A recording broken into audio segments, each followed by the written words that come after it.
Hi guys, ఎలా ఉన్నారు అందరూ? ప్రతిరోజు వ్లాగ్స్ పెడుతున్నాం మీరు ఒకసారి చూసుకుంటా ఉండండి. డైలీ వచ్చి ఛానల్లో ఏదో ఒక కొత్త వ్లాగ్ ఉంటుంది. అలానే నేను 75 డేస్ ఛాలెంజ్ స్టార్ట్ చేశాను, ఒకసారి అవి కూడా చూడండి. కుక్కర్ కూడా రిపేర్ అయిపోయిందని కాల్ చేశారు వాళ్ళు. ఇంకా వెళ్ళాం తీసుకుందామని. ఆయన కుక్కర్ ఇచ్చేటప్పుడు మిక్సీలు అవి కూడా రిపేర్ చేస్తామంటే మా హస్బెండ్ నుండి వెంటనే ఒకటి వేసేసాడు. ఇంకా మిక్సీ రిపేర్ రాలేదు అంకుల్ అని. అది కాదు బాబు, ఎప్పుడైనా రిపేర్ వచ్చినప్పుడు మేము ఇక్కడ చేస్తామని గుర్తుపెట్టుకుంటారని చెప్తున్నాం అంటే ఇంకా మా హస్బెండ్ కి నోట్లో నుండి రెడీగా ఉంటాయి వేయటానికి వెంటనే సెటర్లు. మీకు కనిపించడు కానీ వీడియో ముందు. నెక్స్ట్ ఇంకా మార్కెట్ దగ్గరికి వెళ్ళాము. ఫ్రూట్స్ అవన్నీ తీసుకుందాం అని చెప్పి జ్యూస్ చేసుకోవడానికి కర్బూజా కూడా తీసుకుంటున్నా. ఇప్పుడు నుండి నేను 75 డేస్ ఛాలెంజ్ స్టార్ట్ చేస్తున్నాను. అసలు ఈ 75 డేస్ ఛాలెంజ్ ఎందుకు చేస్తారు? చాలా మంది వీడియోస్ చూసాను. కొంతమంది అయితే అసలు మేము గివ్ అప్ ఇచ్చేసాము, మా వల్ల అవ్వట్లేదు అని చెప్పి చాలా వీడియోస్ ఉన్నాయి. కానీ నేను ఒక అబ్బాయిని మోటివేషన్ గా తీసుకున్నాను. హిందీలో చేస్తాడు అబ్బాయి, స్టార్ట్ చేశాడు. 75 డేస్ కంప్లీట్ అయిపోయినా కానీ ఇంకా కంటిన్యూ చేస్తూనే ఉన్నాడు. అందుకే అసలు ఏంటి 75 డేస్ అని చెప్పి నేను స్టార్ట్ చేశాను. దాని గురించి నేను చాలానే తెలుసుకున్నాను. ఊరికనే ఏదో ఛాలెంజ్ అంటే ఛాలెంజ్ అన్నట్టు కాకుండా. ఆ అబ్బాయి ఒక్కడే కాదు, మా హస్బెండ్ ఇంతకు ముందు ఫుల్ జిమ్ చేసేవాడు. బాగా ఎక్స్పీరియన్స్ ఉంది జిమ్ వర్కౌట్స్ అన్నిటి మీద. డైట్ ఎలా చేయాలి అన్ని ఉంది తనకి ఎక్స్పీరియన్స్. అందుకే మా హస్బెండ్ చేపిస్తుంటే ఇప్పుడు నేను పర్ఫెక్ట్ గా చేద్దామని స్టార్ట్ చేశాను. అసలు ఈ ఛాలెంజ్ ఏంటంటే మెయిన్ 5 రూల్స్ ఉంటాయి. అందులో ఒక్క రూల్ మనం బ్రేక్ చేసినా, మీరు లాస్ట్ 72nd డే రోజు బ్రేక్ చేసినా కానీ మళ్ళీ మొదటి నుండి డే 1 నుండి స్టార్ట్ చేయాలి. అది ఫస్ట్ రూల్ ఏంటంటే ప్రతి రోజు సెల్ఫీ అప్లోడ్ చేయాలి. అలానే లాస్ట్ లో మీరు 75 డేస్ ఛాలెంజ్ అయిపోయాక చూసుకుంటే మీ ట్రాన్స్ఫర్మేషన్ ఈజీగా అర్థమవుతుంది. అలానే రూల్ 2 ఏంటంటే డైలీ 4 లీటర్స్ వాటర్ తాగాలి. థర్డ్ రూల్ ఏంటంటే డైలీ 45 మినిట్స్ వర్కౌట్ చేయాలి. ఒకటి అవుట్డోర్ అయి ఉండాలి. ఫోర్త్ రూల్ ఏంటంటే ప్రాపర్ డైట్ ఉండాలి. అందులో ఆల్కహాల్ ఉండకూడదు, జంక్ ఫుడ్ అసలు ఉండకూడదు. ఫిఫ్త్ రూల్ ఏంటంటే నాన్ ఫిక్షన్ బుక్ చదవాలి. నేను ఆల్రెడీ మార్నింగ్ టైం ప్రేయర్ చేసుకుంటాను. అలానే ఏదో ఒక డివోషనల్ సాంగ్స్ వింటాను. దానికి తోడు ఈవినింగ్ నైట్ పడుకునే ముందు నేను డైలీ రొటీన్ గా ఒక బుక్ పెట్టుకున్నాను ప్లానర్ లాగా. నెక్స్ట్ డే ఏందని మొత్తం నేను ఆ ప్లానర్ లో రాసుకుంటాను డే అంత ప్రొడక్టివ్ గా ఉండటానికి. ఇదన్నమాట మొత్తం 5 రూల్స్. ఇందులో ఏదో ఒకటి బ్రేక్ చేసినా గానీ అది మళ్ళీ ఫస్ట్ డే నుండి స్టార్ట్ చేయాలి. ఇప్పుడు అమ్మాయిలందరికీ ఒక డౌట్ రావచ్చు, ఇప్పుడు మంత్లీ పిఎంఎస్ వస్తుంది కదా, అప్పుడు ఏంటక్క అని చెప్పి. నా బాడీ బట్టి నాకు తెలుసు, నేను అప్పుడు పిఎంఎస్ వచ్చిన టైంలో వాకింగ్ అయినా చేసుకుంటాను, మినిమం వర్కౌట్స్ చేసుకుంటాను. ఇదంతా మీలో కొంతమందికి యూజ్ అవుతుందని చెప్పాను. అసలు ఈ ఛాలెంజ్ ఏంటని చెప్పి మీకు అర్థం అవ్వాలని. ఎందుకంటే నేను షార్ట్ పెట్టినప్పుడు చాలా మంది కమెంట్స్ పెట్టారు, మేము స్టార్ట్ చేయాలనుకుంటున్నాము, ఈ రోజు నుండే స్టార్ట్ చేస్తామని చెప్పి. అందుకే మీకు యూజ్ అవుతుంది అనుకుంటున్నాను. ఒకవేళ ఎవరైనా చేస్తుంటే నాతో కలిసి మీ అందరికి ఆల్ ది బెస్ట్ చెప్తున్నాను. అలానే మీరు కూడా నన్ను కమెంట్స్ లో మోటివేట్ చేయండి. వర్కౌట్స్, డైట్ ఇవన్నీ కాకుండా ఇంట్లో పనులు కూడా ఎలాగో చేసుకుంటాం కాబట్టి సరిపోతుంది. ఇంకా మార్నింగ్ వాకింగ్కి వెళ్ళి వచ్చాక ఇంటి ముందు కడుగుతున్నాను మొత్తం ఈ చివరి నుండి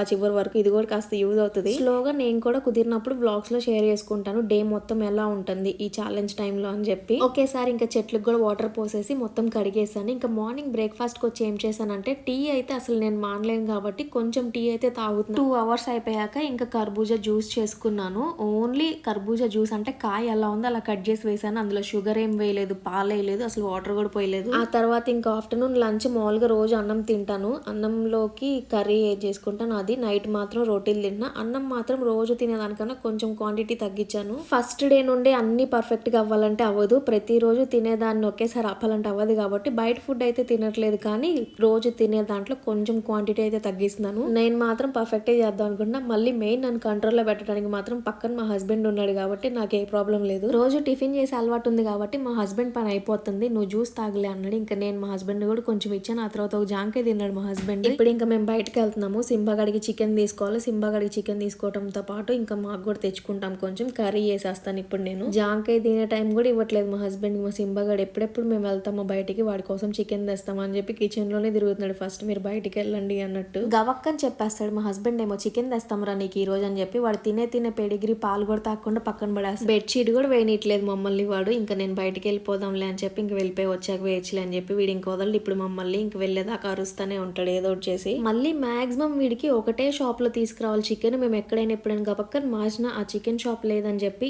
ఈజీగా అర్థమైపోతుంది. అందుకే ఆయనకి కాల్ చేసి మరీ వెళ్తాం ఉన్నారా లేదా అని. ఇప్పుడు ఎలాగో టైం అంత అవ్వలేదు, 12 కూడా అవ్వలేదు కాబట్టి షాప్ ఉంటది. అందుకే ఇంకా వెళ్తున్నాము. మామూలుగా నాకు తెలిసి ఆయన చికెన్ పీసెస్ కొట్టే విధానం అనుకుంటా. అక్కడ తెస్తేనే ఇష్టంగా తింటాడు, లేదా వేరే దగ్గర తెచ్చామంటే ఏదో ఒక 2 పీసులు తిని వదిలేస్తాడు నాకు వద్దన్నట్టు. వీడితో మాకు ఇలా నడుస్తానే ఉంటది. ఇంకా మేమైతే బయటికి వెళ్ళిపోయాము. అందులోని ఈ రోజు మా హస్బెండ్ గాలిపటం తెచ్చుకుందామని ఫుల్ ఎక్సైటెడ్ గా ఉన్నాడు. బయటికి వెళ్ళాము, చికెన్ తీసుకున్నాము, కావాల్సినవన్నీ తీసుకొని వస్తుంటే మా హస్బెండ్ ఇంకా నా వల్ల కాదు కానీ నేనైతే ఫస్ట్ టిఫిన్ చేస్తా అని చెప్పి టిఫిన్ షాప్ లో అయితే వెతుక్కుంటున్నాడు. ఇక్కడ ఎప్పుడు నుండో ట్రై చేద్దాం అనుకుంటున్నాం మేము. కరెక్ట్ గా నేను స్టార్ట్ చేసినప్పుడే తినాలనిపిస్తుంది మా హస్బెండ్ కి. ఆ టిఫిన్ షాప్ ఇంటి దగ్గరే, కానీ ఎప్పుడు వెళ్ళినా కానీ మార్నింగ్ టైంలో ఫుల్ క్రౌడ్ ఉంటారు. అందుకే ఇంతవరకు ఎప్పుడు తినలేదు. కరెక్ట్గా నేను ఛాలెంజ్ స్టార్ట్ చేసినప్పుడు ఇక్కడ ఖాళీగా ఉంది టిఫిన్ షాప్ క్లోజ్ చేసే టైం కదా, ఇంక ఉందంటే తింటున్నాడు. 2 ఇడ్లీ అయినా తిను అంటే నేను అసలు తిన్నంటే తిన్నని చెప్పి ఇంకొచ్చేసాను సైలెంట్ గా. మా హస్బెండ్ వరకు తిన్నాడు. టిఫిన్ అయితే చాలా బాగుంది అంటే ఇంకా గాలిపటం తీసుకొని ఇంటికి వచ్చేసాం. మా డైలీ వ్లాగింగ్ ఎలా ఉందో కమెంట్స్ లో చెప్పండి. కొత్తగా ఎవరైనా చూస్తుంటే ప్లీజ్ సబ్స్క్రైబ్ చేసుకోండి. బాయ్.